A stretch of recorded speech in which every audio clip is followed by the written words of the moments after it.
everyone, welcome back to my channel. How are you guys doing today? I hope you guys are doing well. So today guys, I'll be checking out this video and it's titled The German Military Will Become Europe's Most Powerful, and here is why.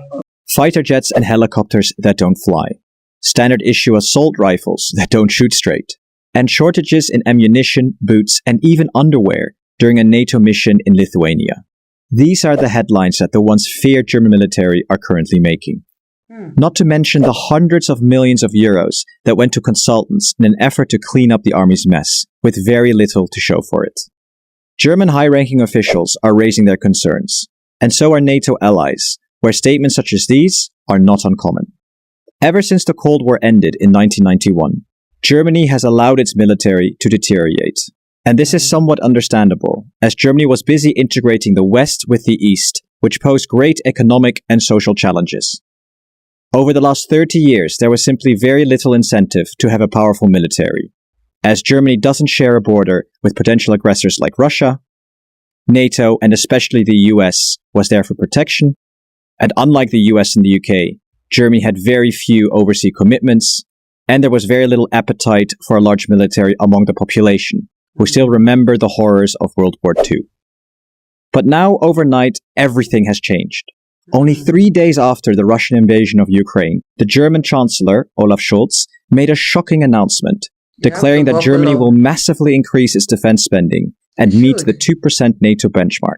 This was met by applause in Parliament, and surveys already show that 75% of Germans support this decision. But how significant is this increase? Let's have a look at defense spending across the globe last year in 2021.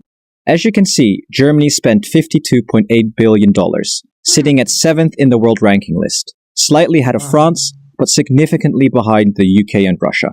But if we compare percentage of GDP, Germany ranks much lower. Of the 20 biggest military spenders, Germany comes in 15th, as they only spend 1.4% of their GDP on their army.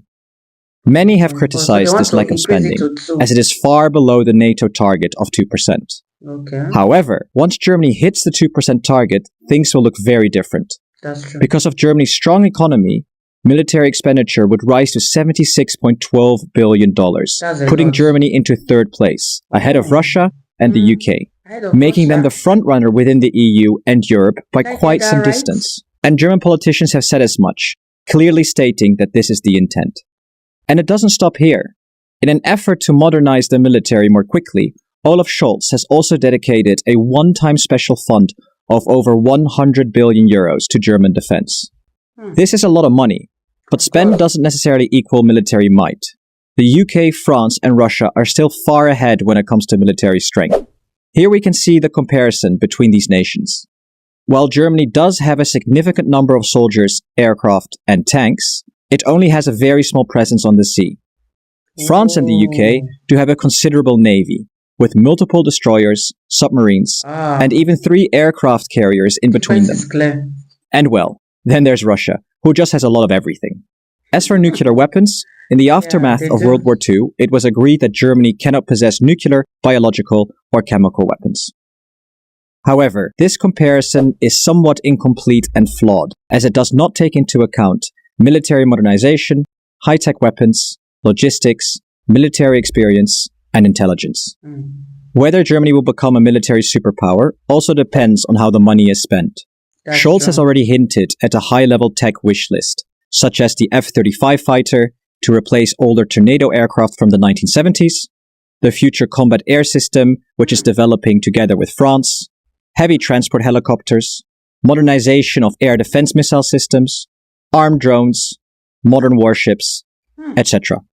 However, as mentioned at the start of the video, Germany still seems to be getting the basics wrong. Only around 40% of helicopters and 65% of tanks are operational. And it gets even worse. A recent German parliamentary report found that only 50% of major military hardware is working properly. Therefore, money needs to be spent in getting existing equipment up and running first. And as you may remember from the start of the video, the German Bundeswehr has the reputation of wasting taxpayers' money. So, will Germany become the new European superpower? Possibly. but not until Germany cleans up its current mess and invests the new budget wisely. But next to the world's superpowers, such as the US and China, even with Germany's new budget, it remains a small player, as it spends way too little. And this really raises the question, does an EU army make sense? Check out the videos below to see the reasons for and against an EU army. And if you enjoy the content, please subscribe and like the video. I'm a very new channel, and this will really help me grow. Wow, you guys, that was such an interesting video. And of course, Germany can become the most powerful country in Europe if only they follow what they have said. If only they follow what they have said they would do, because you use money to get what you want. And as soon as Russia attacked Ukraine, Germany panicked, and now they want to do their best in order to straighten up their military strength. But let me know what you guys think about this video in the comment section down below. Have they started to implement all of this? And have Germany started to implement all of this? And how soon do you think they have to clear up their military? And Germany stands a chance to become Europe's most powerful nation if only they put 2% of their GDP. That would take them to a whole new level. But let me know what you guys think. Leave your thoughts in the comment section down below. And if you're a German watching, what do you think the government should do to make it faster? And I'd love to hear your thoughts on this particular one. And I'll see you all in my next video. Bye guys.